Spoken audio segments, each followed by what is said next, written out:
Hello, good evening, everybody. If you can hear me, kindly type on the comment section that I can hear you. Good evening, everybody.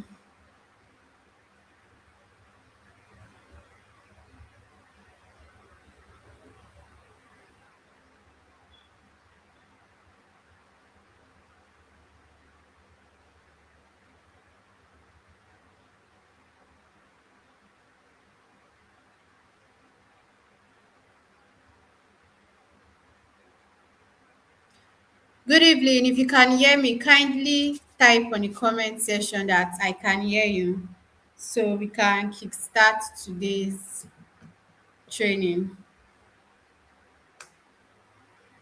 For those that are online, kindly go to the group chat and type there that the class have started so that people can start coming in.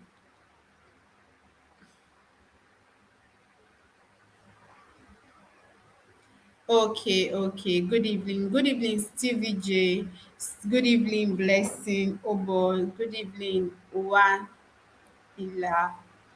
Oh, thank you so much. Thank you so much. Thank you so much for your patience. I know, like, people have been, it's not 7:30, it's not 7:30. We are sorry that we are starting this late. I'll promise that it will not happen again. Never, never, never, never, never, never, ever. So please bear with us. We are so sorry for starting this late. Okay, okay, okay, okay. We are just very, very few on the group chat or on the chat now. Kindly tell us your name and where you are joining us from.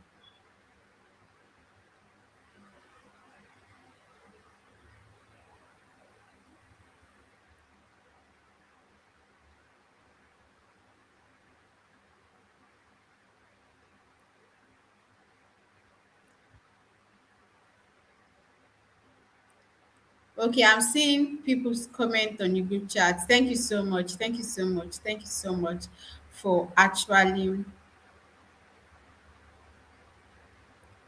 Yes, thank you. Tell them all. Once you come in, the first thing is to click on on the like button. And if you have not subscribed, please do it. Try as much as possible to subscribe to this YouTube channel. Okay. Thank you, Joy from Uniben, Josiah Osaze from Uniben, Esther from Uniben, Dr. Mrs. Obo from Uniben. Thank you so much for joining today's section. Roots from Lagos. That's good.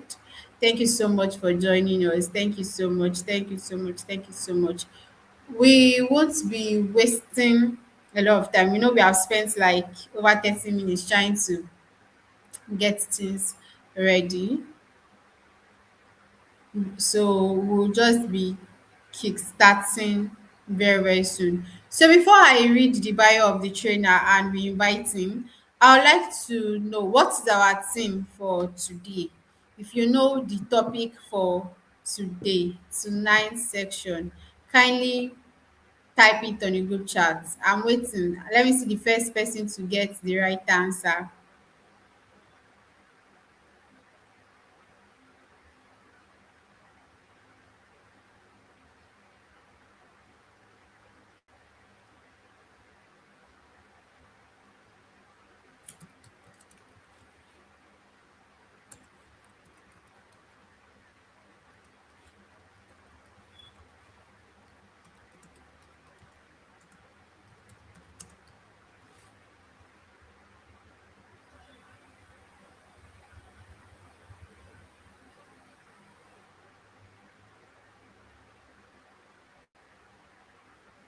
I'm still waiting. I'm still waiting. Nobody have given me the correct answer yet. Though.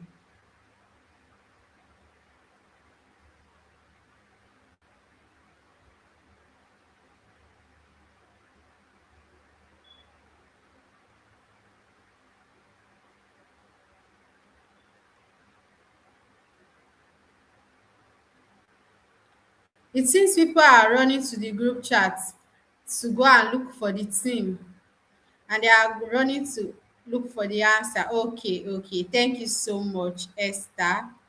Thank you so much, Esther. So we have emerging technologies and re-innovation of work, society, and innovation.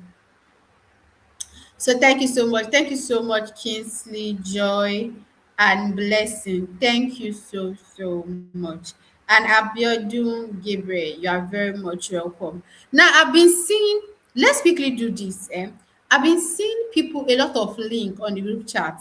People are just dropping their link there. I hope you are actually uploading the link on your YouTube or on your classroom. So please let's try as much as possible to submit, to drop the link to our Google Classroom. Once you open your Google Classroom, click on Classroom. Once you click on Classroom, just go to where you have what are they calling it?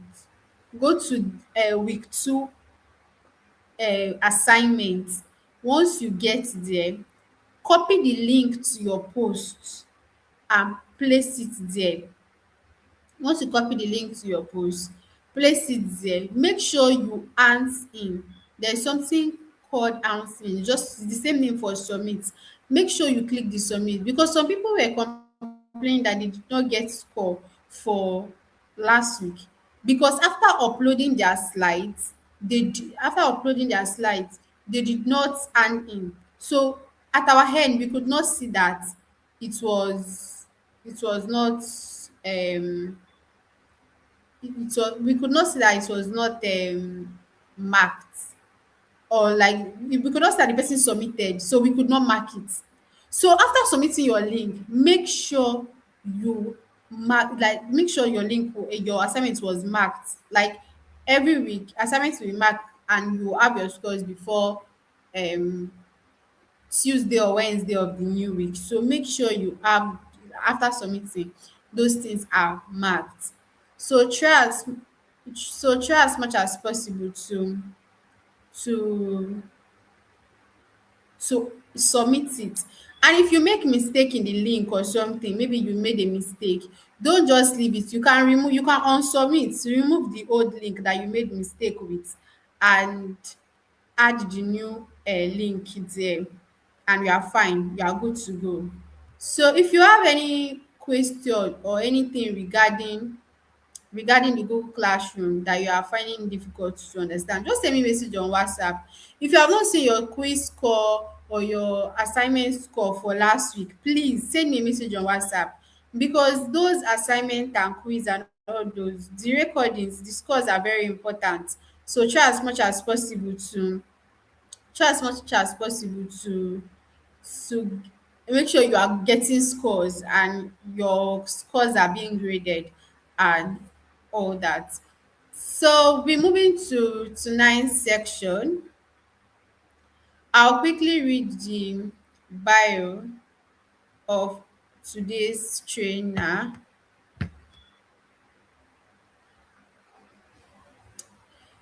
So I asked for the topic and I could see that a lot of people like got the topic, so that's a very good thing.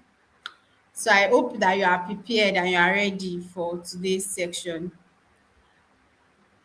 Our topic for today is emerging technology and re-innovation of work, society, and innovation. Like you all know, we are doing AI and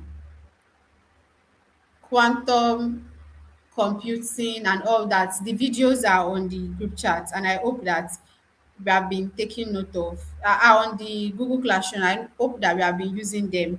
So I'll quickly read the bio of our trainer for today. Labor code is the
Good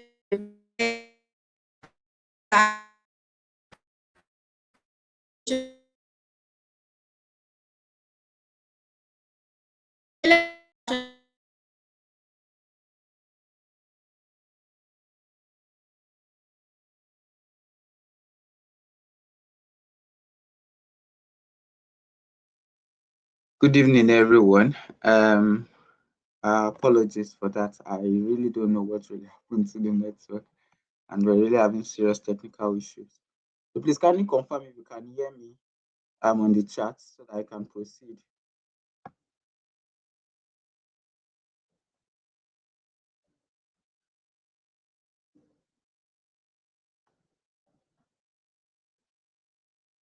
Hello, can anyone hear me?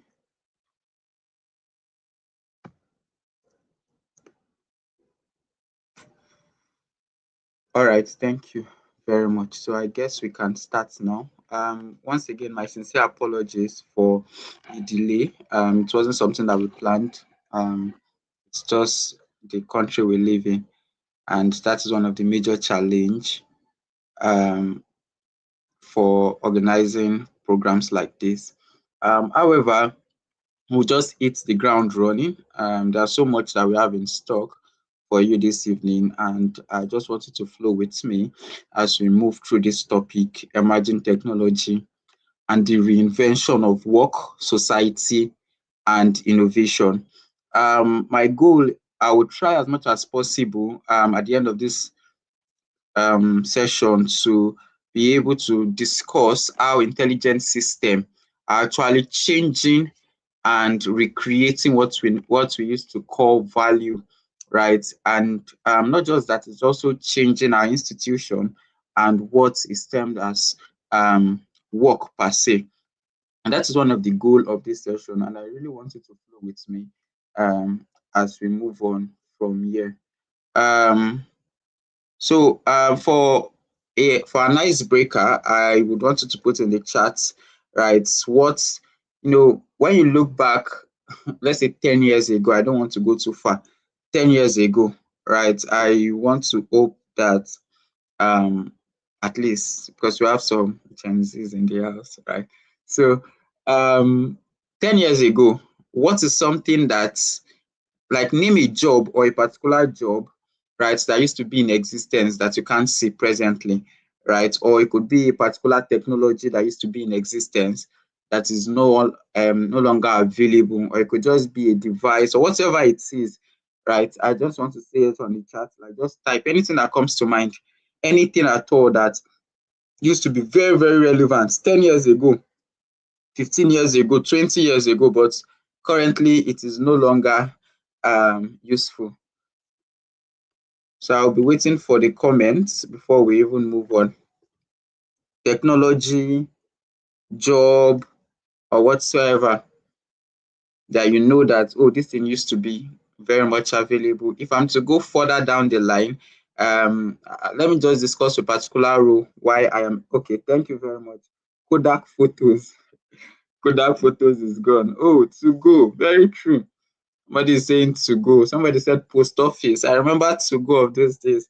And we have different names, different usernames, right? And then you are just trying to go from amateur to professional to this and all of that. Nokia 3310, yes. This brings back so much memory. Very, very important technology. And one good thing about it is that the battery, oh God, the battery and the phone itself, the phone is very, very strong. I don't think that phone can ever, it's not like a smartphone that once it falls down, the screen would have issues. That phone, if you fall down on the concrete, that concrete is likely going to break. I'm exaggerating. Use of radio, yes, very true. Who listens to radios these days? Yeah, except the older generation. Derek is saying pager. Typewriter, yes. Typewriter used to be a very good skill. Right? In fact, it was one of the very well-paying job and all of that. And today, it is gone. Otilo. Making use of internet. People are already touching. They are going. You are thinking. Very, very important technology. Right? You go and pay 15 naira, 13 naira for 1 minute, 1 hour, right? Just to get access to the internet, right? In cyber cafe, but no longer Use of handwritten letter. Yes, very true. Right. These days, people don't even write letter again. Thank God for WhatsApp. I just send your message and even email, basically. Cassette. Cassette. Very important. CD players. So many things. Telefax, Nitel. Wow. So many things. Landline telephone, basically. So these are technologies that, there are so many. Somebody saying Yahoo chat. Yes, I could remember. BlackBerry. The legend. I've been expecting this particular one, right? Bold one, bold. Is it bold one? Is it anything like bold one? I can't even recall. Bold two. So as if you're on top of the world. But today, I don't think even BlackBerry exists again, basically. So all of these are technology. Skype, DSTV. Who is this Gen Alpha? Somebody is saying DSTV. I think this person is Gen Alpha, I'm sure. Skype, yes, Skype is no longer in existence. Call center, very, very true. I think they used to call it business. Is it business center that you go and pay and then you use somebody's device to make a call and all of that? Cathode ray too. Infrared. So many things, basically, right? And if you keep going, I don't think there is an end to it. But let's proceed. This is to tell you that time, when you look back in retrospect, you see that so many things have happened, right? But when you are in that present moment, you might not be able to recognize when these things are happening, right? And that is one of the beautiful things. Oh, physical newspaper, exactly. I don't know who even read newspaper these days. But and that is just how the system works. That is how life is, basically, right? After a period of time, you notice that something that used to be in vogue, that hey, without these things you cannot survive, or this is something that this thing is very useful. After a period of time, it just um becomes obsolete. And there are so many examples, right? While I was compiling this thing, some of the things that came to my head was like phone. I mentioned that you go and pay. I think somebody also mentioned it too.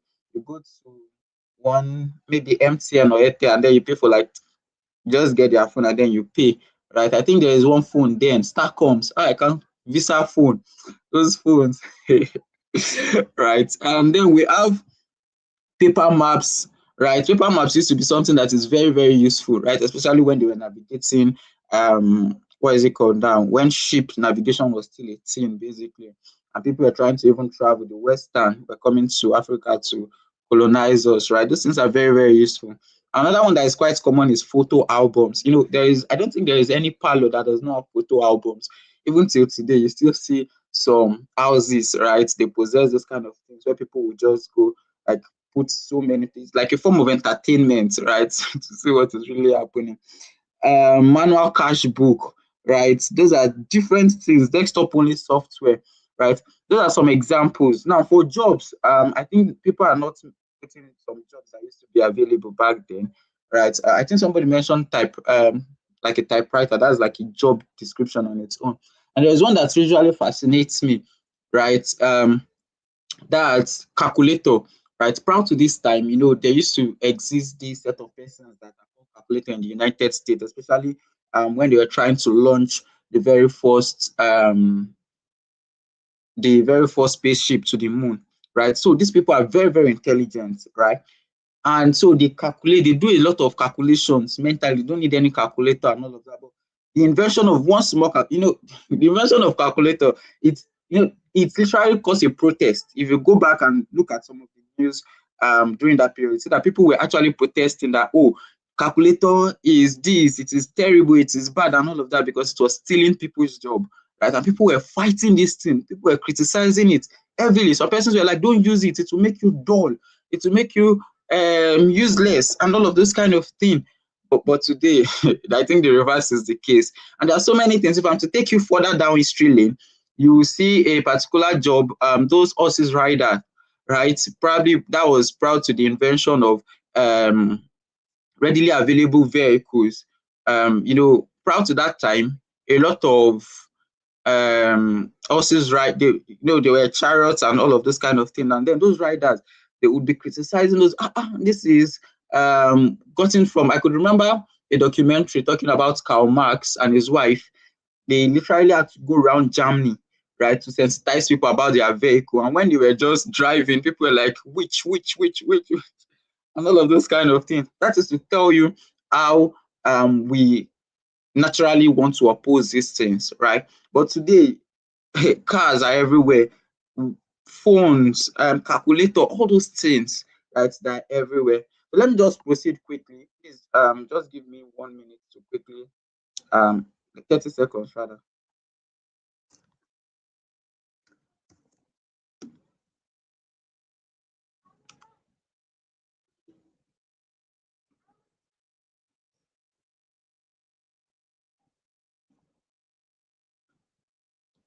All right. Sorry about that. So like I was saying, these jobs used to exist back then, but now they are no longer available. Now, um this actually, when I was preparing this also, I had to just go back in time to really understand how each age actually changes and how value is being created, right? Every single age, as much as science can remember, or not just science, like as intellectuals, you understand that there's something unique about each age, right? During the time of when people discovered farming, like the ancestors and all of that, when they discovered farming, right, we begin to form settlements, right? The invention of the technology, right, begin to make people want to form settlements. And before you know, they begin to form villages and all of that. And then things begin to happen, right? After that, we moved into the age of machine, right, where that is literally called the industrial age, right, where machineries begin to do, humans begin to do things en mass, all thanks to John Smith's book. Uh, what's the name of that book again? There's an economics book that I'm trying to recall. Maybe you can help me in the comment section. I think it was John Smith that wrote it and was talking about how we can produce things in mass, right? For instance, now you look at the instead of producing one shoe, one particular person sitting in one corner making one shoe, right? He was trying to mention that, oh, look, with in this age, we can actually create a line of this system. But I think is how wealth was created. I can't recall the name of the book, but it's something that is very, very common, especially for those that are in economics, right? Um, Wealth of Nations or Nations. I can't recall. I think Wealth of Nations, that should be the name. But if you can get it, please just post it on the comment section. I think it was written by John Smith. Right. So what I was just trying to pinpoint was that during this age, we begin to find a way to make things more efficient, to do things in mass. Production actually took off, right? Factories, industries, everywhere. People begin to do so many things, right? So instead of just doing one thing in one corner, we begin to find a way to multiply our efforts, right? So you begin to see the likes of assembly line lining up all over. The discovery of petrol also in this age changed a lot of things. Steam engine made the whole thing, made the world somehow connected through train and all of that. And then machineries begin to spring forth and people begin to think, create things, different things.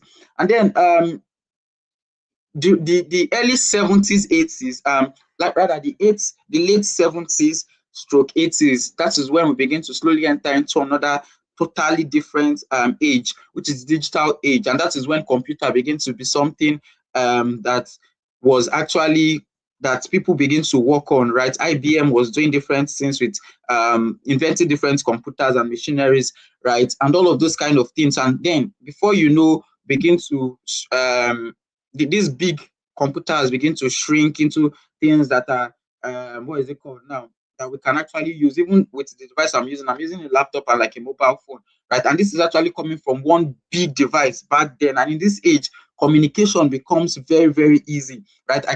Where I am currently, I can communicate with people in another state, another region, and all of those kind of things. And that is the beautiful part of this age, right? It's made communication easier, right? Unlike the machine age, right, where labor become organized and scale across the industry. Digital age helped us communicate. So you see, for every age, there is something that is actually being offered, right? As humans begin to progress from the very cradle of creation, for those that believe in creation, basically.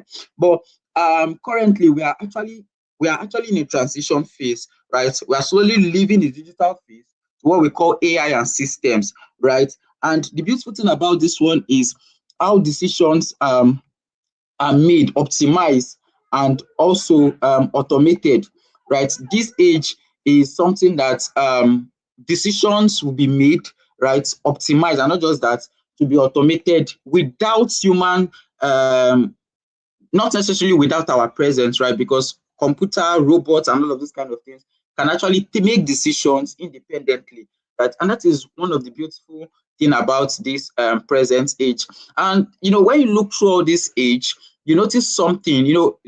As a data scientist, right? One of the things we look out for is pattern. The word pattern is very, very crucial, right, in our work, because you look at system, you analyze patterns, and then you use those patterns to make some certain decisions or certain predictions, right? And so in every revolution, in every age that I've just described, there are some certain patterns that used to be in place. And one of it is that old systems are being challenged, right?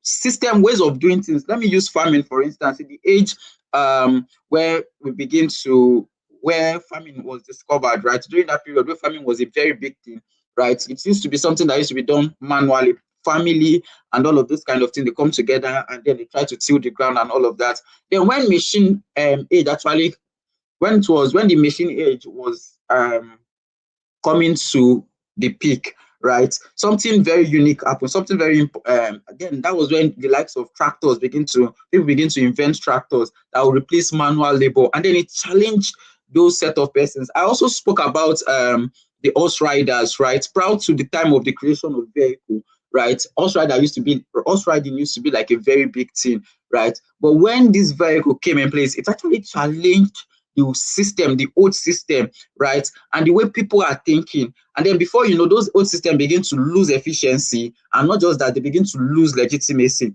right? And people begin to adopt the new system or the new technology. That is something that is very, very crucial. One important pattern.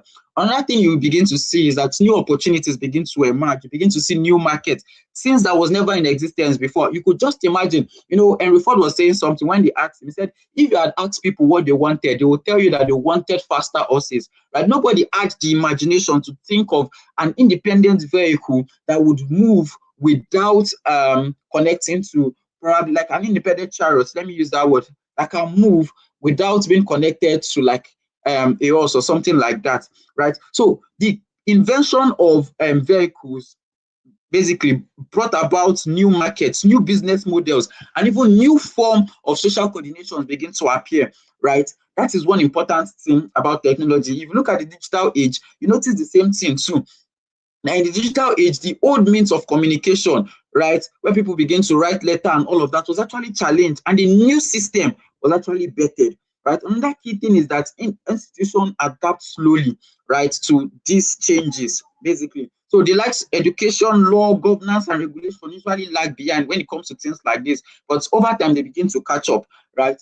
And so, not just that, another key pattern that you will recognize when it comes to revolution, when there's a revolution, is that society reorganizes completely, right? Excuse me. Technology never changes only two, right? One of the things it does is that it reshapes civilization, right? Incentive and even power. Many things change. History is something that when you study history, you begin to see so many things that has actually happened that led to some things. And technology play a very crucial role in the changes when there's like a major change that is about to happen. Now, if I'm to take you back to history lane, when the after the Munich conference, where Africa was actually divided into European powers, one of the key things that gave the European edge over us in Africa was the fact that they had superior technology, right? They came with gunpowder, and with that kind of technology, they totally disrupt the African landscape permanently, right? Kings, rulers, people that have been ruling for generations actually lost access to their throne just because of because of powder back then, right? So technology does not only changes to it has a way of reshaping civilization. It has a way of changing the incentive. What people used to feel that, oh, this is something that is very valuable. Let me take you back to still on the colonial master. You notice that people were sacrificing humans for things as trivial as mirror, right? Just for them to get mirror, they are going to, oh, take this slave, take this particular person, just give me mirror. Like you can imagine how trivial it sounds, right? So it shapes incentives and it also changes power, right? I've given an example of that. So we'll move on to the next part of what I'm trying to say, right? So prior to this time, I think I've mentioned it, there is actually a very big shift, right, in the way things are done from land to labor. I spoke about land as a point in time where agriculture was like the dominant thing and technology was around that area. That is when humans begin to settle and all of that. And before you know, the industrial age bettered two important thing, labor, and not just labor, capital, right? Labor in the sense that human efforts begin to multiply, we begin to scale the way we do things, right? And expertise begin to, we use different people's knowledge, or I'm trying to simplify it. We use different what is the word now, different ability. Yes, I think ability works. We use different the human's unique ability to solve some of the major problems that we are facing, and we do this, right, with the invention of capital. Because when industries begin to spring forth, capital, financial institution also um, begin to grow at scale, because this industry needed loans, right? And things that were not actually common during the agricultural age become something that was very, very common. And that is why capital also increased, right? And before you know, after the industrial age, the information age was born, right? And this is when data and knowledge, right, that guides decision making. This is a very, very important age. That is where we're actually transitioning. We're moving from the information age to the age of intelligence. And this new age is something that, like I said, it is most of any age that take over a particular age, you begin to see unprecedented things,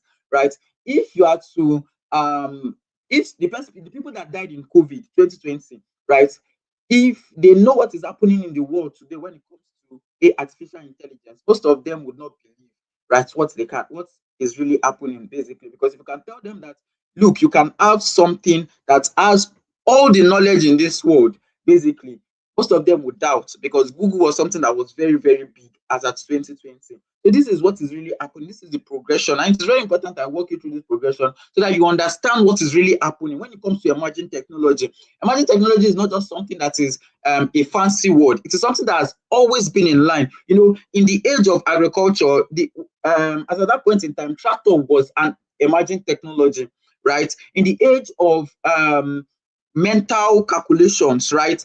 Calculator itself was like an emerging technology. In the age of the industrial age, right?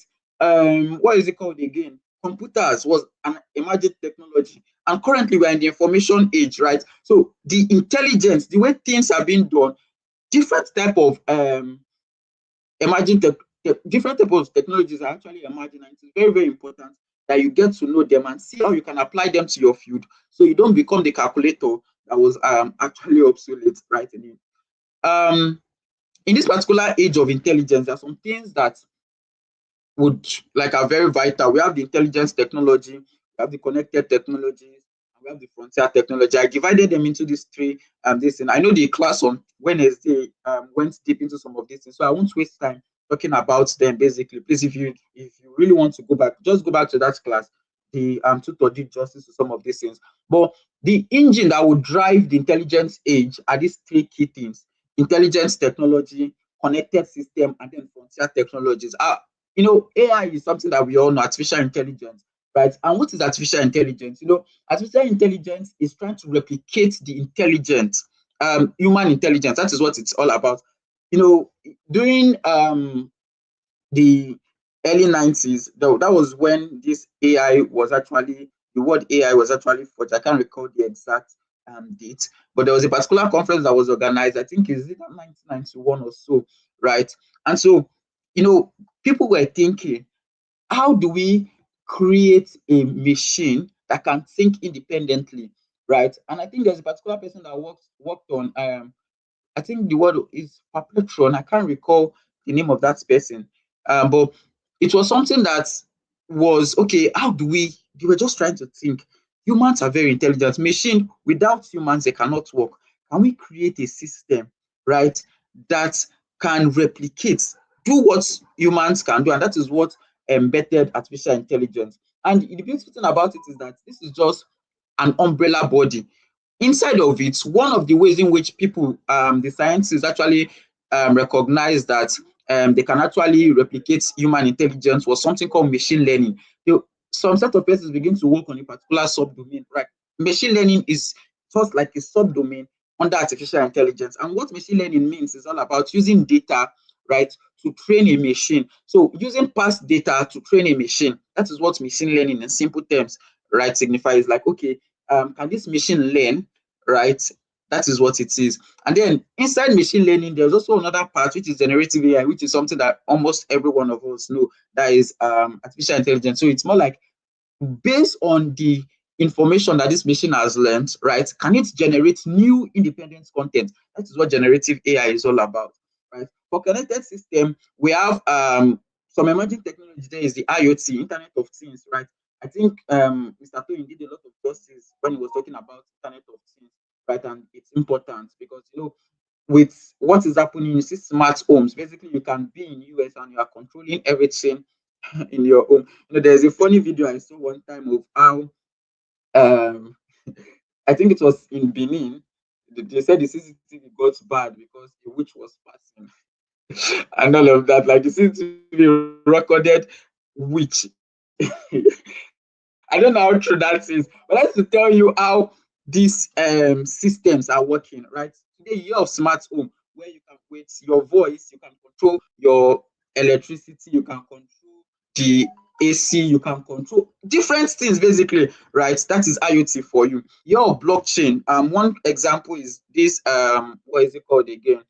Um, what is the name of this? Okay, Ethereum. The other one is not coming to my head. The popular one. Ethereum is an example, right?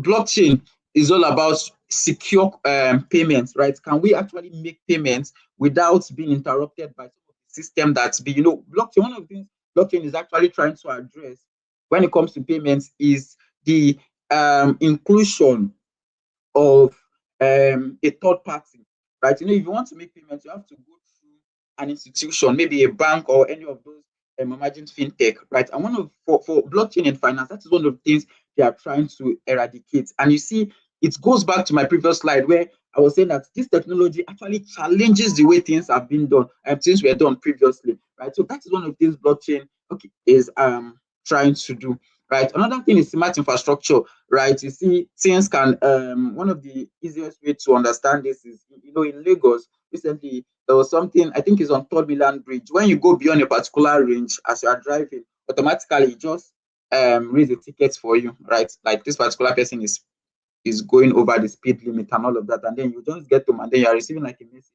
that, oh, you are supposed to pay this particular thing and fine. That is just one example of this. And then we have frontier technologies, robotics, for instance.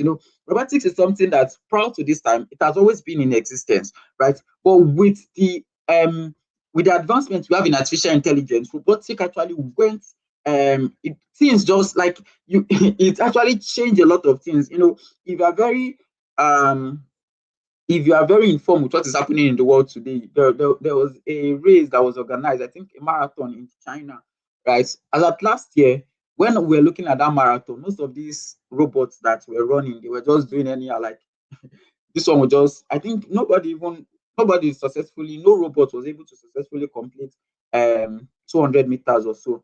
But this year, in less than a year, I was watching the marathon this year, right, just to see the advancements in technology. Do you know that the fastest robot that actually beat the world record? That is to tell you how serious this is, right?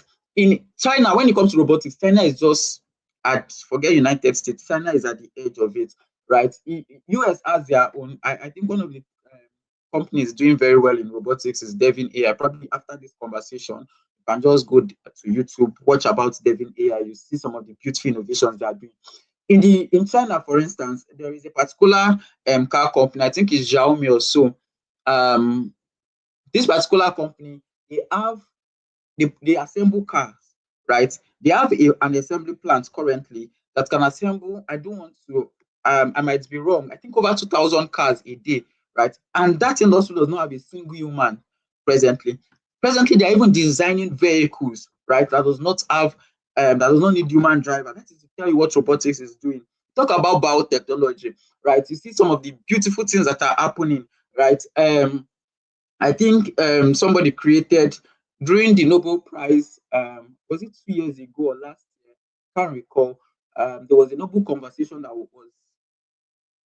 was held in Japan, right? It was organized by Nobel Prize. And a particular person, she's blind, she has a company, I can't recall the name of her company. Excuse me. She created what is it called now? A suitcase, right? I don't know if it's suitcase, but okay, a box, what we call traveling box and all of that. That can actually the traveling box can scan the environment and tell her things to watch out for. Oh, there is a stone. Oh, this is where you are, and just describe the whole thing for her. Those are some beautiful technologies, basically. I think there was one that happened in UK. Was it last year or early this year, where a blind person was successfully surgery was performed on that person, and the person actually regains a sight or a sight. Yes, a sight, right? Another one also in biotechnology that is also very beautiful is the one that I think there are technologies in US now that can actually look at your system, right? They perform tests and then they can predict the kind of diseases or the kind of sicknesses that you likely have in your lifetime and when you are likely going to have it. Right? Let's say your gene has cancer, right? This system can tell you with, I think, as at the last time, it was 80% to 70% accuracy, right? It can tell you the year you are likely going to have this disease, right? And you can start working from now, right, to prevent it. So these are beautiful technologies, right? Then you talk about quantum computing. I won't want to go deep into quantum computing. Quantum computing is very, very interesting in the sense that it is going to change, everybody now we think our account, our bank account is safe and all of this kind of thing, right? With what is happening in quantum computing, right? A quantum computer can hack your bank details in split seconds. That is tell you how powerful these computers are, right? You can, if you are curious about it, you can still watch the documentary. I think Microsoft is actually developing actively developing their quantum computer. The last time one that was released was so powerful that they said it could hack a system like your bank password in about how many days? I can't recall. I think it takes about, was it 10 hours or so, right? And they are making advancements every day. Please be familiar with some of these things because when you do so, you will not know how these things affect you, right? It is when you begin to read about these things, you begin to understand that things are really, really happening, basically. Right. So many things. I don't even want to go deep. If you are very curious about it, just search about quantum computing. Microsoft is developing one. I think Google is also developing one too. Right. These technologies are here to stay and they're going to disrupt our way of life totally. Right.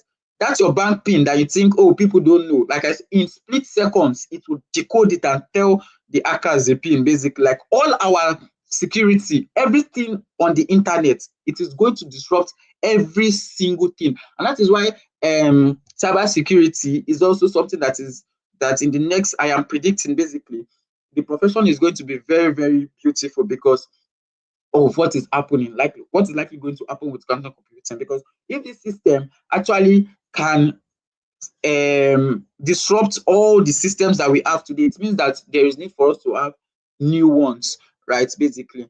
So that is the engines of intelligence. Let me just quickly run to the next slide. This slide, I tell you why this era is different.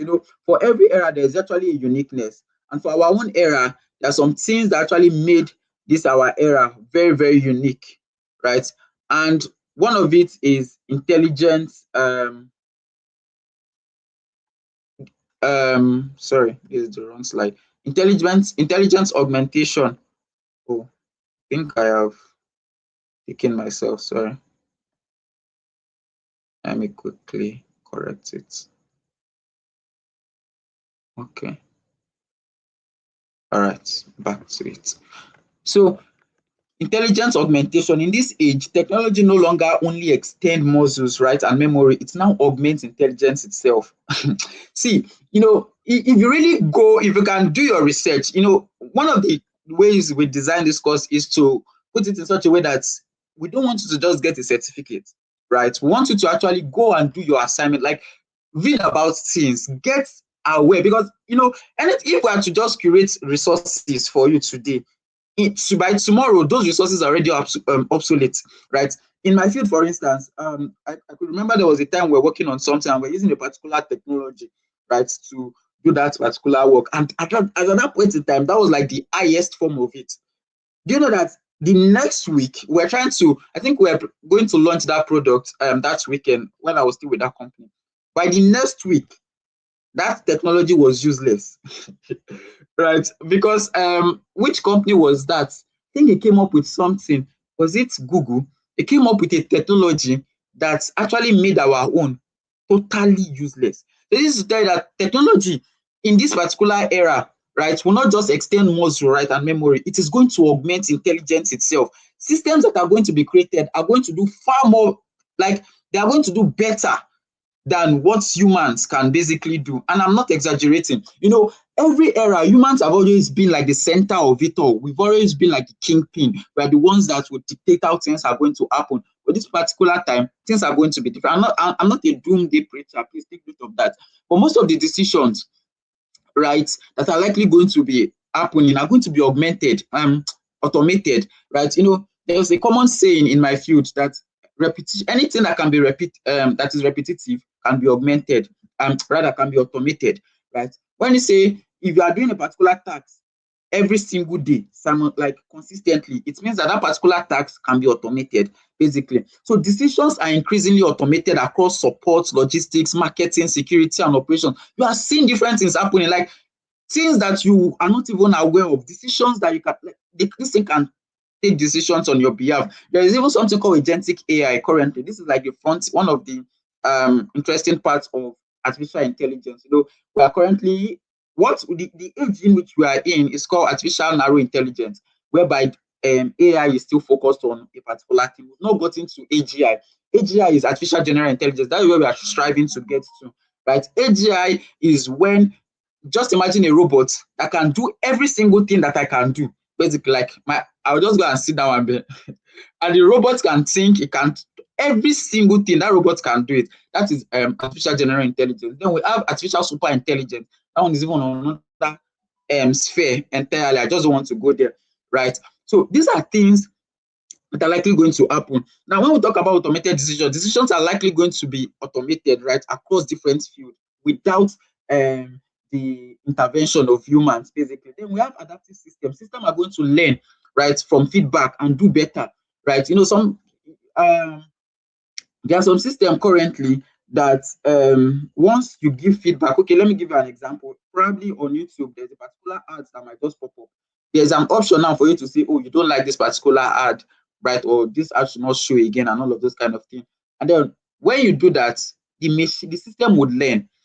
Another beautiful thing is the algorithms that work on all social media, this thing.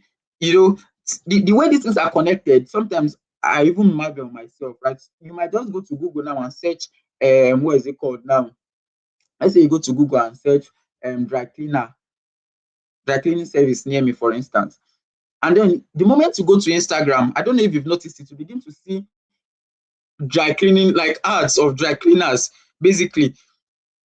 Excuse me, or you want to buy a phone, you just go to this thing and you search for a particular device. Once you go to your social media, you begin to see the same thing, right? Or maybe you watch a particular video, you complete watching that particular video from beginning to the end, right? And maybe you like that particular video, you begin to see everything that will be coming up are things that are related to that particular video. And the thing is the social media, what is Instagram for you is not Instagram for me, right? What you are seeing on Instagram is totally different from what I'm seeing. What you are seeing on Twitter, right, it's totally different. What you're seeing on LinkedIn is totally different from what I'm seeing. The LinkedIn that you think it is an app, it is totally different for everybody because this has been personalized and it's actually learned from feedback, right? And that's one of the reasons why this era is different, because it does not need an independent, it doesn't need like a human in the loop, for it to perform, right? And then you see compressed cycles, innovation cycles compresses, right? Today, there is a particular, I came across a clip and they were talking about nuclear energy, basically. And I think for those of us that know what YC is, YC is one of the biggest incubators out there, right? Most persons strive to go into that particular. If I found that you want to get into YC and all of that, um, there's an invention that was made. Like I was just so shocked, right? You know, if for those that understand nuclear this thing, I want to say something so that I don't go off point. There's something called reactors, and for you to actually create a nuclear, what is it called now? A nuclear, for you to make nuclear energy, you need like a very big, you need big machineries and all of those kind of things. But these people, they created something as small as like this is the size of that particular thing they made, right? And they were saying that that thing can power, if like Lagos, for instance, or Benin, just something as small as this can power the whole of Lagos. Basically, these are technologies that are happening, right? Things that takes years before would happen in split seconds. There was a particular drug that was formed recently, and I think it was AI that discovered that particular drug. Probably you can check it, right? Like they just gave this in some chemicals, the system actually made some mixes and came up with a particular drug that even prior to that time, humans have not even thought of it, basically. So these are things that are likely going to happen. And that is why this era is different. And why is it happening now? It is because the time is right for this kind of things, right? You know, when things align, when certain things come together in alignment, there's likely going to be an effect, right? So in physics, for every action, there's actually a reaction. One of the things we have now is massive computing power, right? Never in the history of the world do we have this kind of power available. Nvidia is one of the biggest companies when it comes to GPU. And the beautiful thing about it was that as at when Nvidia was invented, they didn't even like AI was out of the picture. They were just creating machine for games, right? They never knew that what they are creating would play a very pivotal role in artificial intelligence and all of that. And that's some of the things that are happening today. Also, data, explosion of digital, like the kind of data that we are producing every day, every single day, is unprecedented. In fact, all the data that were available from the history of the world, right, to the ones you can compare them to what was generated between 2025 and 2026. The social media alone, the kind of data that is coming out from there, like every single the data is just everywhere. Explosion of digital traces and interaction. These are some of the things, factors that actually made some of this emerging technology very, very interesting. Then connectivity, forget the ones that we are having here in Nigeria. Connection system in the Western country is not a problem. Internet speed and all of those kind of things. Then we have cloud, right? The invention of cloud actually made it possible for us to actually store so many things, right? Instead of just putting things in our small computer and all of that, we can send it to the cloud and all of that. Then adoption, right? Because there is adoption across every sector, right? Digital tools are becoming something that everybody use, right? Unlike let's say 5, 10 years ago, right? And so these things are making um these things are some of the factors that actually contribute to the growth of emerging technologies, right? And now, how is it going to affect work? You know, one of the things people are scared of is that oh, AI will take my job, AI is going to steal jobs and all of that. See, that is a constant factor. If you look through history, you are going to see that I mentioned the job of a horse rider. It was replaced basically by something different, right? And if that horse rider is let's say a particular horse rider, let me call him Joseph. If Joseph, cars are coming in, right? Joseph is the best horse rider in time during that period. But cars, he's seen cars everywhere. If Joseph says, "Oh, because of these cars, I don't want to learn these cars, right? I want to just focus on my horse riding and all of that." In 5 years, Joseph would become what is it called now? Will not be useful anymore, right? So one of the beautiful thing I think Tony was saying something about the what is the name of that chat again? I can't recall what he called that particular chat where he was saying, oh, the early adopters, then the late and all of those kind of things. So things would likely change. I mentioned those people that were called calculators in the United States. Those people were very, very intelligent.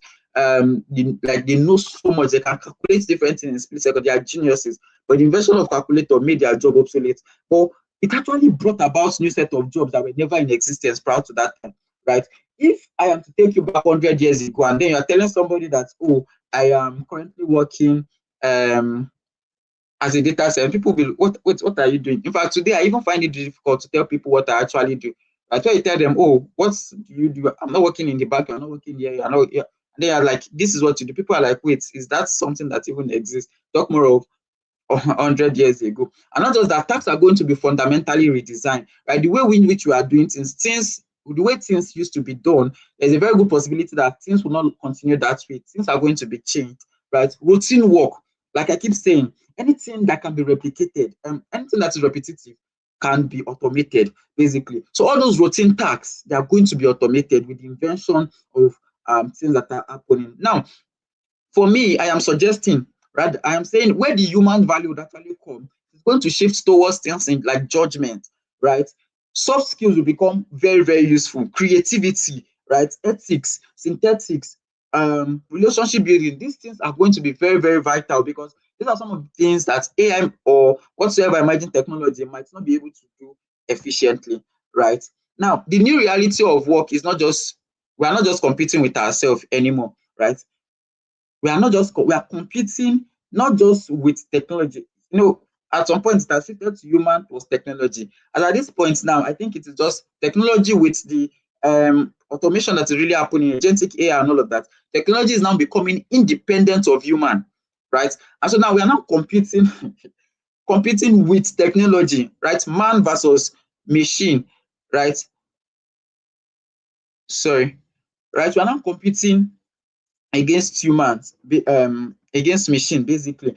And the beautiful thing is that we are going to complement each other. For me, I think that is what is likely going to happen.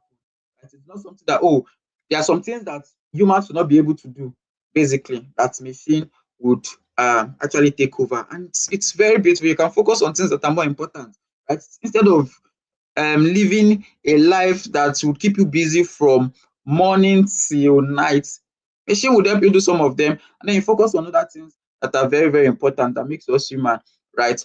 By 2030, these are some statistics, right? 39% of skills are expected to change by 2030.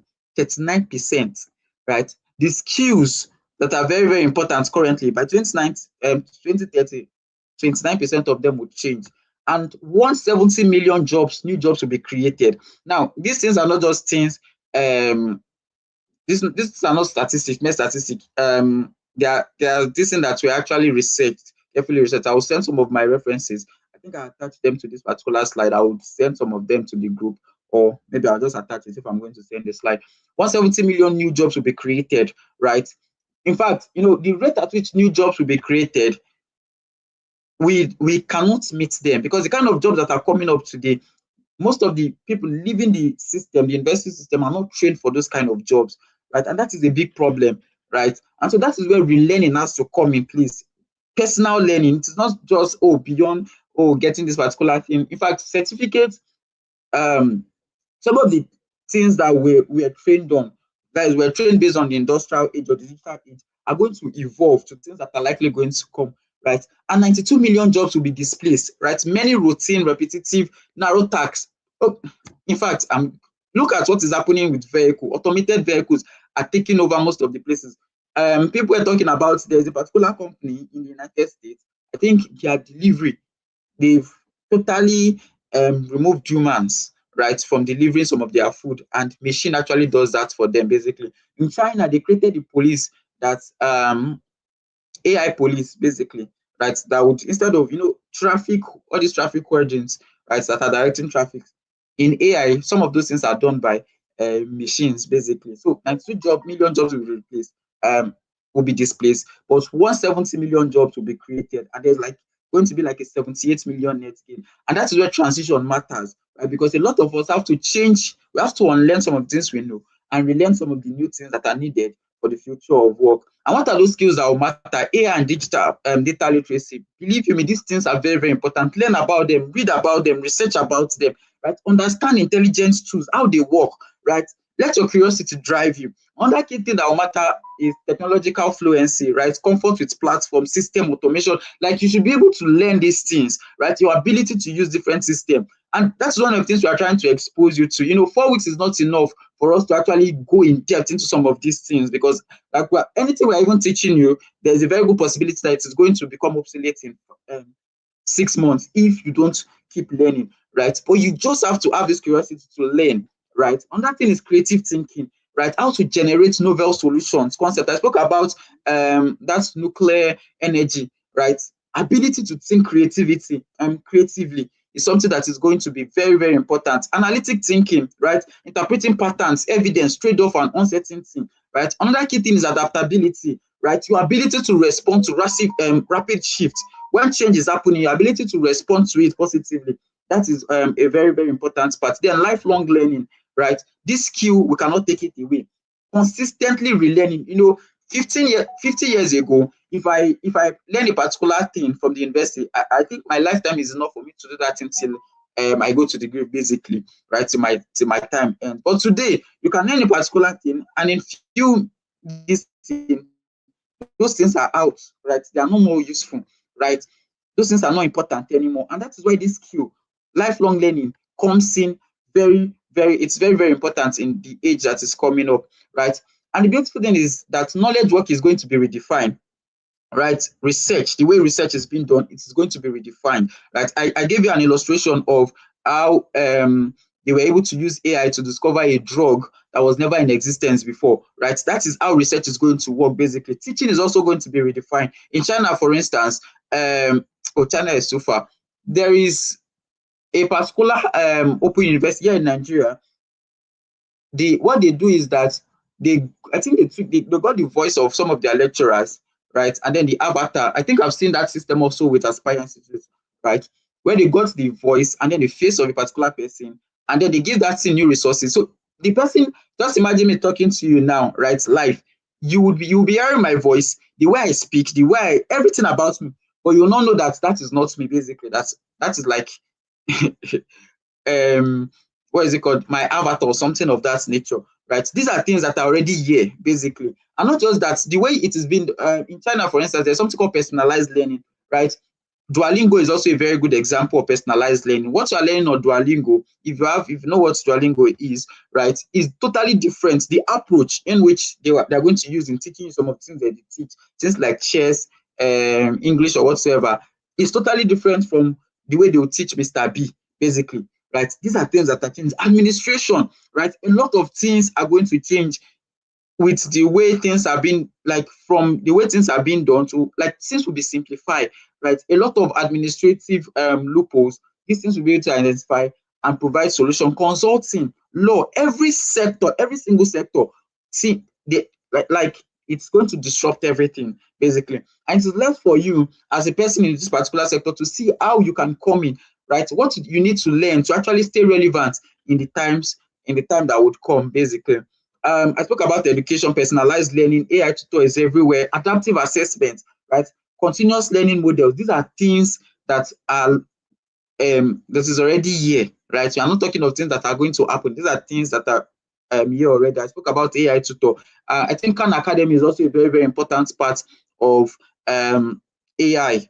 How AI is changing education. If you use Khan Academy before, you see that since most of their sessions now are being taught actually by artificial intelligence, and that is just beautiful thing to see. Also, government is changing. We are seeing digital governance in some places. I think it was in Albania that an AI was made a minister. A lot of it resulted to protests and all of those kind of things. People were fighting, like, why would you make AI minister, forgetting the portfolio and all of that? And this is something that is happening, basically, right? It's not like far away. I think a particular person was also campaigning. Which country was that? Recently, and the person was like, was it in Colombia? The person was like, there are some ministry that AI will completely run. Right? This is here. This is something that is here. Then we have smart cities, right? Data-driven policies, digital identity system, right? Look at what is here in Nigeria itself. Look, this with what is, I think this what is the name of this ministry again? Is it interior, right? Some of us understand the bottlenecks that were involved in getting a passport before, and how things are being simplified currently with pertaining to this area and all of those kind of things. And in some more advanced countries, you see different things happening basically in this area. So government is also changing. Not just that, business is changing, right? The competitive edge in business is now moving from having information to acting on it fast, right? When I mean fast, like you can have an idea or you have information about something, 500 persons already have the same thing with what is happening currently. So this is also changing business. The business world is changing. Some Many of the this thing have suffered for it. There are some businesses that have literally closed down. I know of this particular company. I think the stock was going very checks, right? CHEGG. Checks is obsolete currently. Like I think they went bankrupt. That was one of the first company that suffered from the invention of artificial intelligence. Let's tell you the seriousness of these things, right? Companies are shutting down because of some of these emerging technologies, right? And not just that, healthcare. You see, in healthcare, different things are happening. Diseases are being diagnosed easily. Precision medicine. Precision medicine is very, very interesting. Excuse me. There was a particular research whereby, for instance, okay, let me just describe how precision medicine works. Let's say you are having malaria, for instance. Now, there's a particular drug that you're going to take, and then all of those kind of things. But for precision medicine, you can what is the right word? You can target where that exact problem is happening in the system and then treat that place. So you don't necessarily, if you introduce malaria tablets now to your system, it is actually going to circulate all through your system basically, and that is not very good because it has different side effects, right? There are some things that it would actually do that maybe it was not actually made for. But with precision medicine, those things would actually change. You see, AI assisted care, right? Even in Nigeria, some of these things are actually coming in place. You see, our doc is there, and there's this particular one that I'm trying to recall. It's based in Lagos. They're also doing very, very well too when it comes to testing and all of those kind of things. So these things are here, these systems are here, right? AI and some of these emerging technologies are really changing healthcare. And then you see agriculture, you see smart farming, IoT monitoring, predictive planning, and all of that. I'm trying to rush through my slide because of time, right? And the beautiful thing is this, that capacity is becoming more distributed, right? Lecturers can build startups and commercialize expertise by leveraging some of these specialized knowledge platforms, right? Students can even build AI solution with accessible tools and cloud services from anywhere in the world. I think it was recently Perplexity, and Perplexity was giving free storage space to students, right? For over a year, right? GitHub is also doing the same thing. For if you're a student, you have access to some certain features. You just have to log in with your student ID. Gemini also, they will give cloud space, give you access to different things. Basic. So these things are becoming easily distributed, right? Governments can now digitalize service, simplify citizen interaction. The scary thing about this thing is, I think in countries where they practice what is it called, dictatorship. I think in China, for instance, they have access to almost almost all their citizens. Like with what is happening, I think there was a particular case that happened recently whereby a Chinese citizen sold his startup to, like, the startup is very big to, I think, Google or so, and the guy was trying to leave the country. Like he wanted to disguise and all of that, and they tracked him and got him instantly, right? People are even complaining that Chinese government are trying to gather, like they monitor their citizens so much, and the same thing in things like North Korea, for instance, right? So some of these dictatorship countries, it will be easier for them to do some of all these things, and not just that, it will be easier for, in the good parts, people can digitalize services. Government can also simplify citizen interaction, right? I think the Minister of Communication is also doing quite well in this area, where because of the services available, is trying to use that to interact with citizens. And then you begin to see that small teams, right, can scale globally with software platform and all of that. Recently, I think it was late last year, I got what is it called now? I've been working with different teams in US and all of that. There's a man in Saudi Arabia, he's a doctor. I had to put him through data analytics. He's in Saudi Arabia, different time zone, with my computer here in Nigeria. we could actually connect, and I could do anything I want to do with him, right? Some of the work I do today are mostly remote, right? With Aspire, with BCG, where I was before, and we're in Abuja, right? And we're working with teams in China, teams in Turkey, teams in United States, right? From Lagos, right? So it's with just the tools that are readily available, and these are interesting changes that are happening basically. But the problem is this: not everyone moves together, right? There's something called the digital divide, right? Whereby, as the United States and some of these Western countries are getting better, they are getting access to these tools. We at our end, we're actually suffering from it. And this is where we need to begin to think. This is where we need the academias. This is where we need industries. This is where we need researchers to begin to think of ways in which we can solve our own problem using some of the resources that we have, right? Because whether you like it or not, the ChatGPT of this world was not actually created for you. The Gemini of this world was not created for you. They are their targeted market. We are just like, we don't pay for some of these things, right? Microsoft, for instance, now some of us have Microsoft Office. How many of us are actually paying for that services, right? We don't pay. We don't have them. They are aware of this, right? And this is going to result in like a very big divide, right? You see that there's disparity in fiscal availability. In Nigeria, for instance, we've not even solved the issue of power, right? We've not even solved the issue of internet. Listen, it was internet that even made this class delayed somehow, right? These are real problems. And until we begin to sit back, right, those with knowledge begin to sit down, use these tools to see how some of these things can be solved. Just imagine the person that created the nuclear system that I was saying is actually a researcher from the University of Benin. Do you know what it is going to do for the whole of Benin City? Like, no issue with light again, right? And this was done in collaboration with artificial intelligence. And these are things that are possible, right? Because if we don't do them, right, the digital divide is going to keep expanding. And basically, we are likely going to go back to the stage of colonialism, whereby we are still dependent on this set of persons, right? You see unequal skills, basically, right? There's significant gaps in digital literacy and specialized technical expertise. And that's one of the reasons why I'm doing this course, because we want to see how we can expose you to what is actually happening globally, right? So you understand that, look, when we talk about digital literacy, it's no longer about Word, it's no longer Excel, it's no longer about using Google Slide and all of those kind of things. It has moved far beyond that, right? Although those things are fundamental, foundational and fundamental, right? But you need to begin to look at what is happening in the world. Basically, you begin to learn, right? How do you, with your domain's knowledge, how do you bring in these tools into what you are doing to create something totally different? And that's one of the things we are looking at. Basically, we see unequal infrastructure, right? The computing power that the United States has, or the China has, or Russia or India has, is not the same thing we have in Africa, and that is like a very big problem, right? We are lacking the necessary foundational system and reliable power to support scaling, and that is where we ourselves begin to need to think, right?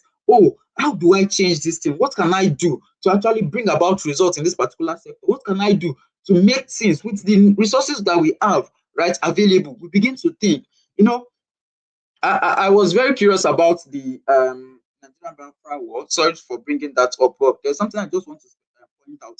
Right, I think during that war, the Biafran were able to manufacture something with lean resources. I think it was, what's the name of that bomb again? I think it was Ubonike. I can't recall the name. I was very curious about it. Like, with everything on lockdown, like the whole place was closed, the border was closed. How did they come about inventing this thing? And you begin to see that research, especially in the University of Wisconsin at that point in time, played a very vital role in some of those things. Right, they were able to use makeshift things, right, to create solutions during that period.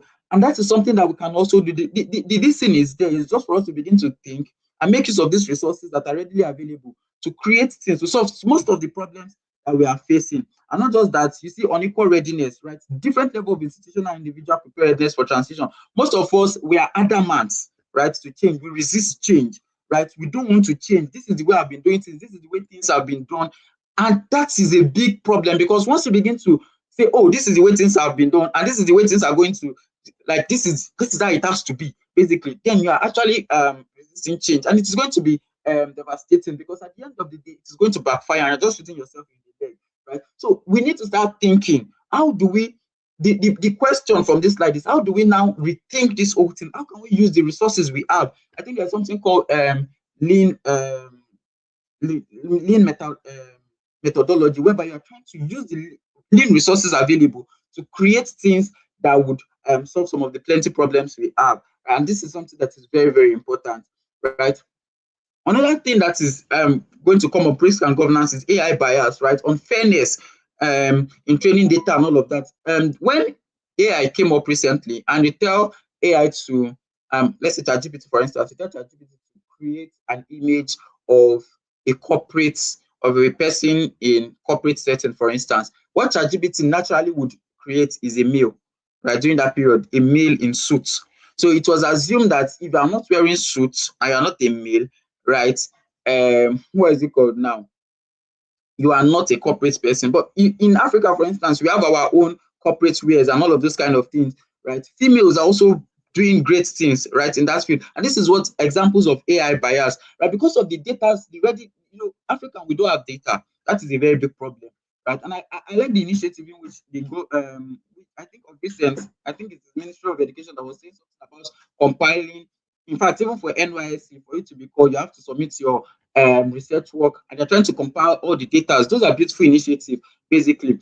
But we need those things for us to create systems that would be for us, right? And those are some of the things that we need to look at. Another thing is privacy concern. The level of exposure is unprecedented. Everything, like there is nothing safe, basically, right? I gave an illustration that you go to Google and then you are searching something, and then you are on Instagram, on Facebook, you are seeing the same thing that you searched on Google. That is to tell you the level of exposure, right?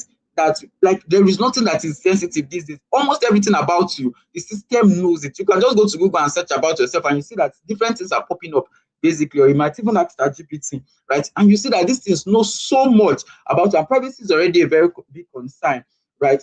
Cyber security threats also is also something that something that is also a big risk when it comes to emerging technology. I was talking about quantum computing and how this system can actually hack into your bank and get all the this thing that you want in, like, in split seconds, basically. Like, can hack into your bank account and then get the pin, right, with this thing. But these things are not to scare you, it's just to expose you. Misinformation is also on the rampart now. Somebody can just generate something with AI and post it online, and everybody's just, oh, this is what is happening, this is what's happening, and it is false, right? Weak regulation, especially here in Africa. Oh, Jesus Christ. See, our did, oh, God will. So let me not just bring in something.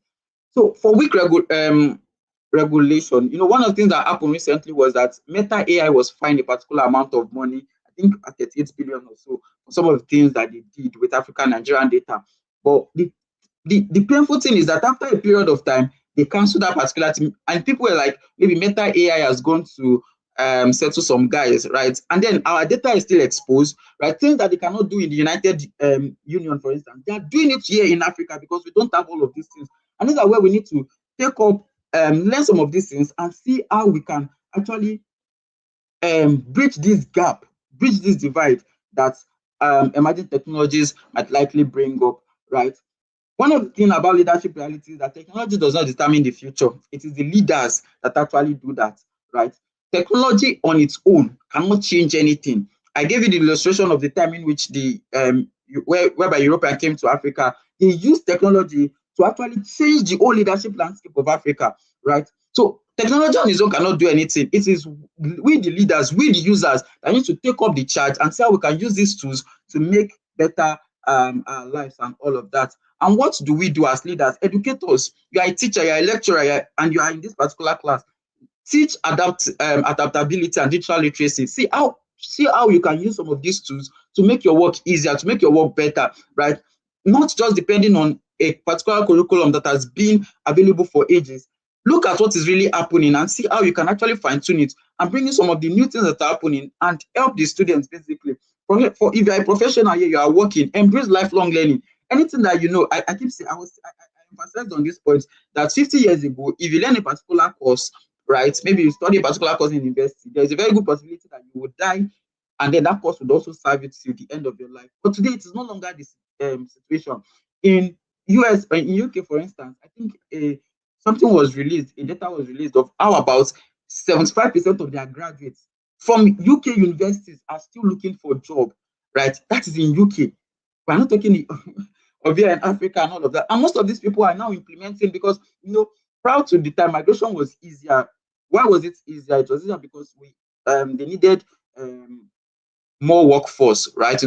We have the numbers and all of that, but that is becoming a problem now because with AI, you don't need so much human workforce basically. So they are like, okay, stay in your country and all of this kind of thing. And it's a big problem because you have the number, and if you don't find a way to solve some of this problem, it's going to backfire on us basically. Entrepreneur, you are an entrepreneur, learn to build tech-enabled solutions. Look at the problems that you are facing in your community. Look at some of them and see, how do you solve some of this problem? Ask yourself the tough question. You are here, you are a policy maker. How do you enable innovative ecosystem, right? You are a researcher, right? How do you drive interdisciplinary work? This is not the age whereby you have a brilliant research idea and you are just hiding it in one corner. I don't want the world to see it. That is a very big problem, right? That's one of the things that Dreed is also trying to actualize, right? Thank God for Dreed. They're trying to see how they can bring in different set of persons together to work together from different fields, not just doing things in an isolated distance, right? Some of these things are connected, right? Work together to achieve the needed result that is being desired, right? So interdisciplinary work is something that we must start doing, right? How do I work with the person in medicine? Let's say you are in data science, you are in the department of data science, basically. How do you work with those in medicine to help them to improve on biotechnology? You are in engineering. Can you work with those in computer science to create an intelligent robot? Right? Those are questions that we need to ask ourselves. You are in ISD, for instance. How do you work with those in computers, in computing faculty, right, to create policies, right, that would actually protect ordinary citizens? These are questions we need to ask ourselves basically, and these are things that we must do as leaders in this age and time. One of these you must know is that some societies are building the future, right? Others are waiting for it, and that's what we are doing.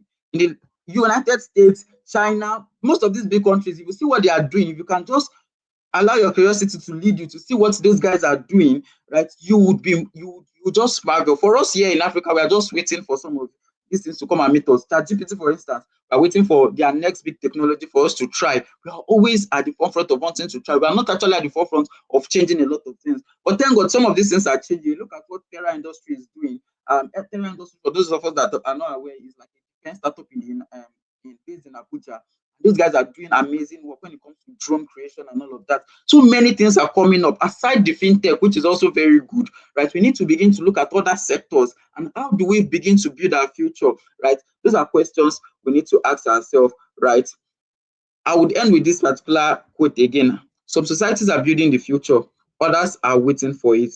Will we lead to transformation or react to it? Are you the type that always reacts to change? Are you the type that always reacts to, oh, this technology is here, let me just react? Or can you actually think around it? How you can utilize these things to create the needed change that we need here in our country? So this is more like an open challenge to every one of us.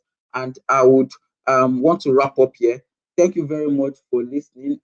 If you have questions, I would want to take them now before we end the session. Attendance, they will drop it now, so please just be on the watch out. I know some of us you are just here for the attendance, I understand, but please, beyond attendance, let's try to put in some of these things. This is available. Knowledge as at this age and time is unprecedented, right? We have kind of knowledge that we're exposed to. The world has never seen it before. So right there in where you are based, you can start doing something that can actually change so much about our world. If you have questions, please drop it on the group. Priscilla, please can you help us with the attendance? If you have questions, please drop it on the group. Rather, I said on the group comment section so that I can take some of them if there is any. Please for the attendance, please drop it so that they can start filling that. But if you have a question, please kindly feel free to ask so that I can take it. I know, sorry.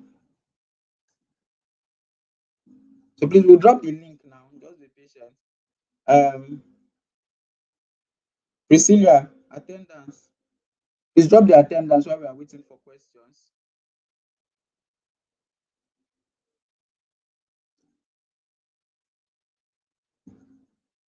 So I'm still expecting questions. You have questions, there are things that was not, maybe I mentioned something that was not very clear. You can ask them now.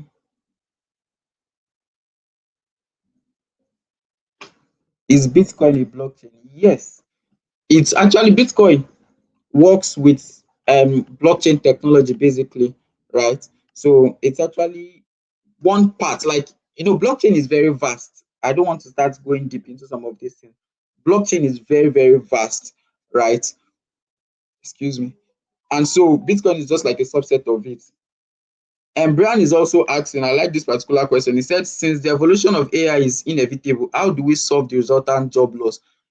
I keep one thing I was pinpointing, like I keep going back to while I was speaking, is the fact that for in every age, that was why I started. If you go back to my to the beginning of my slide, I spoke about the different age and how technology actually disrupts some of these things, right? Every age that is ending, there are some jobs that are actually ending with it, right? And but the beautiful thing is that new ones are actually invented, like are being invented, and this is like a transition period for some of us, right? Also in the world, whereby we are transitioning from the age of the digital age to the age of intelligence. And so what it means is that most of the jobs that were well suited for the digital age will be lost, but the ones that new ones should be emerging, it is just left for you to do your research basically, right? And find out where those jobs, what are those kind of jobs, what are the skills that will be needed, and how you can actually key yourself into those things basically. So yeah, that's it. So Priscilla, okay, she said she has dropped the attendance link. So please let's check out. Although me, I've not seen it. Please drop the attendance too. Also, King Wealth is also asking, and where do we draw the line with AI? Because I'm seeing AI and special womb, caring for the elderly, medical consultation lab. See, there are so many things. In fact, I think there's a funny one that recently happened whereby somebody married the AI. I think a female. She married her AI companion, basically. So these are things that are likely going to, you can't, there's no line to draw because this is unprecedented, basically. So there's really no line to draw, right? Most of these things, you are going to see some of these things coming up. It's just the beautiful thing is this, um, regardless of your regardless of your field, there is a way you can evolve to what would be like the emerging technology in that field. And then um okay, let me see if I can, because let me drop the attendance so that some of you would rest while I continue speaking. So just give me a moment. Although she has not, I was hoping that she would post it, but let me just quickly post it from my end.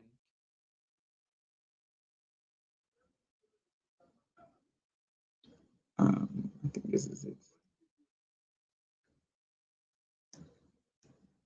All right, so let me post it. Wow, please give me a moment.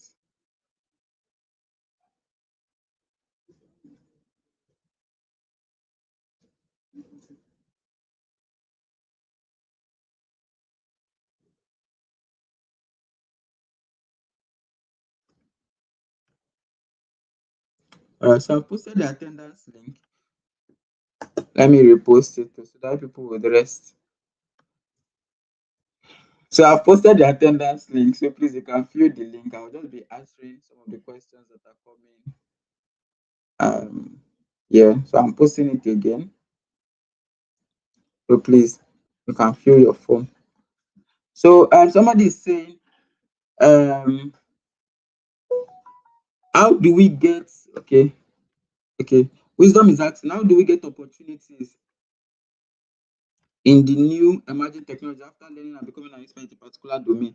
The opportunities are something that we just have to create, right? On our own, we need, we have the job creators, right? And we have those that are probably in those, maybe the employees and all of those kind of things. So we need more entrepreneurs that will be able to create the opportunity. You yourself can also be one, right?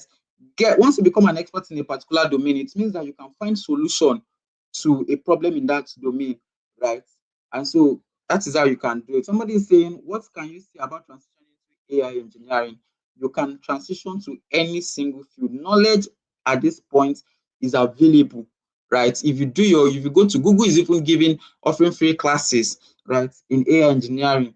What is the name of that city? Most of these things, like deep ones, we are not talking of shallow certificates, this thing, but it just takes a level of commitment from whosoever is doing that. Please, can you explain more about the quantum computing? So the thing is this: quantum computing work with qubits. Basically, I don't want to go deep, but if you want to learn more, just look at the video that was done on Wednesday. But the idea of it basically is, how do I simplify this thing now? The systems, this quantum computing can do 10 times, I'm asking 10 millions of what your average computer can do.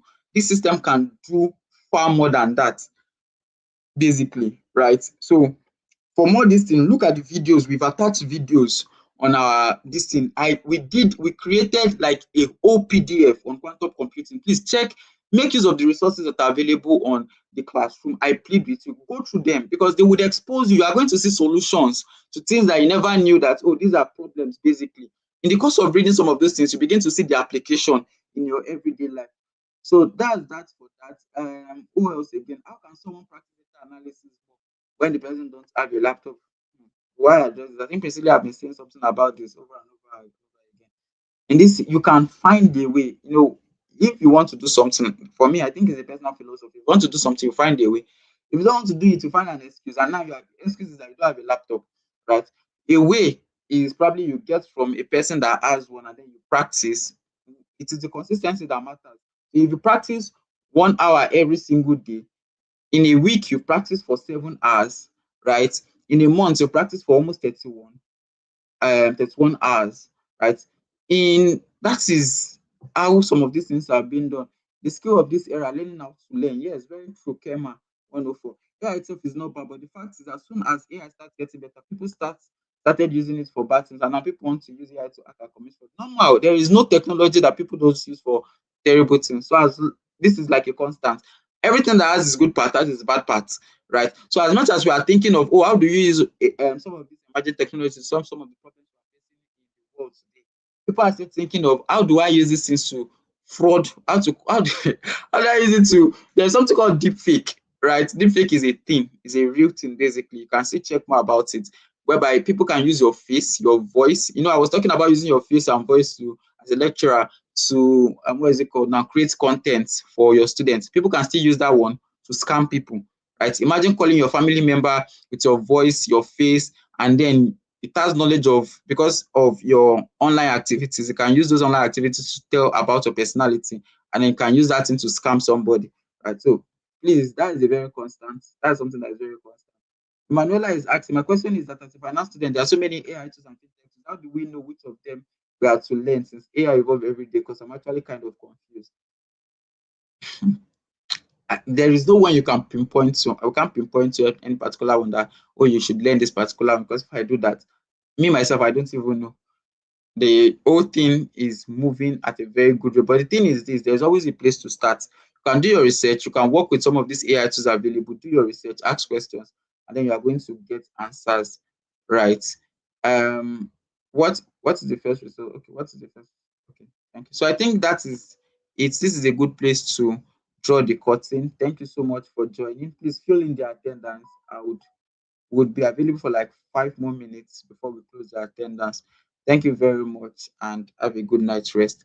If you have any other question, you can drop it and I will see how to, maybe on the platform. You can drop it there on the WhatsApp platform, and then we can respond to them to our best of our knowledge, basically.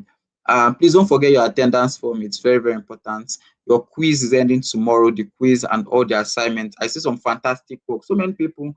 Um, so many persons are doing beautiful things on LinkedIn. I can see some of them. I'm like, wow. Oh.